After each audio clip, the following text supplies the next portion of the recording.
Hello everyone, this is Minister William, or Reverend Will if you wish, and this is the sermon for January 8th, 2023.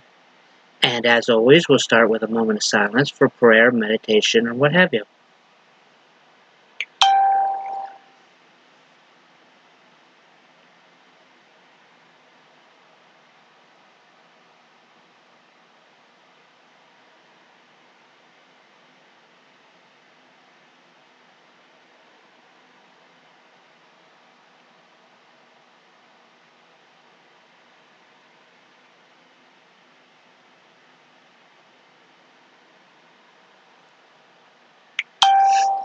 Alright, thank you. One moment.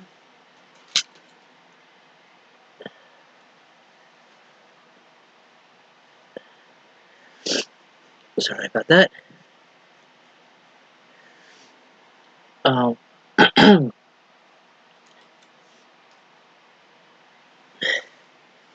as you can see, my voice is doing a little better. I still have a little bit of cough.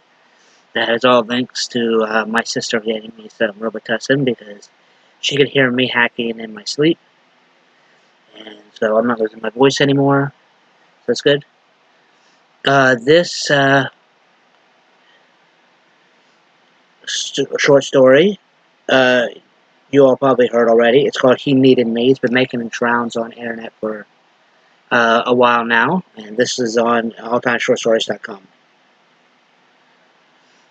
A nurse took an anxious young man to the bedside of an older man.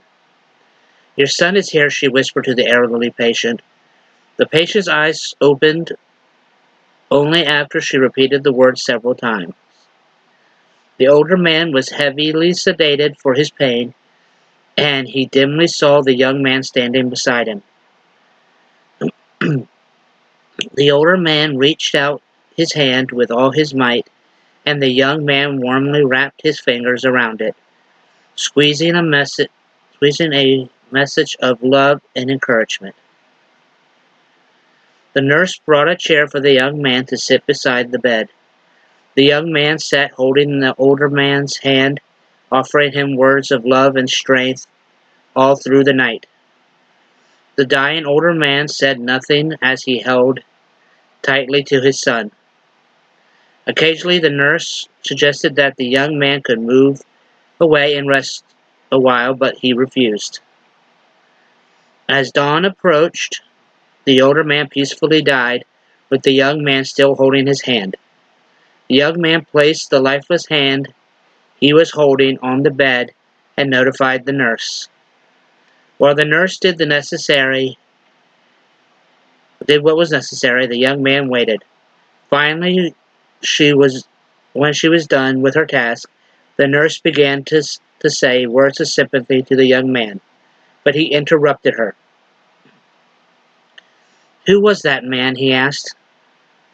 The nurse was startled. "I thought he was your father," she answered. "No, ma'am, he was not my father," he answered. "I've never seen him before in my life." The nurse was stunned by the young man's answer and asked, "Why didn't you say anything when I brought you to him?" He replied, "I knew there had been a mistake right away, but I also knew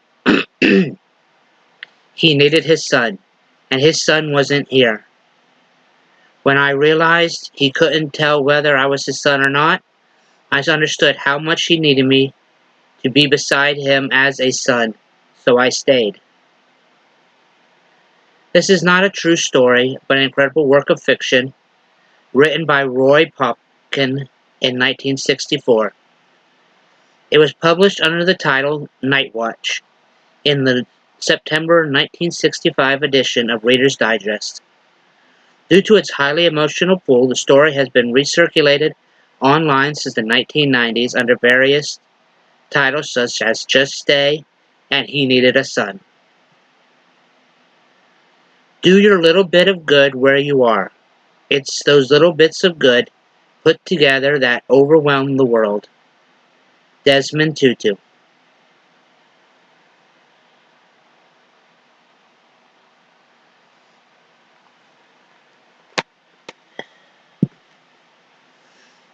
as the moral says, and I try teaching, we need to do our little goods every now when we can to help others. And I said this once before, even if you don't think that it's anything big, you never know what your little bit of help did for somebody else, how big it was for them. So do what you can. It can be big or small, but every little bit helps. And it'll like us coming together. It'll make us come together. And when we all come together, the possibilities are endless. So I will thank you for joining me this week. And hopefully by next week, my cough will be totally gone. I'm just glad my voice is back. But as always, I'll see you next week. And remember, when we all come together, the possibilities are endless. Thank you. I'll see you next week.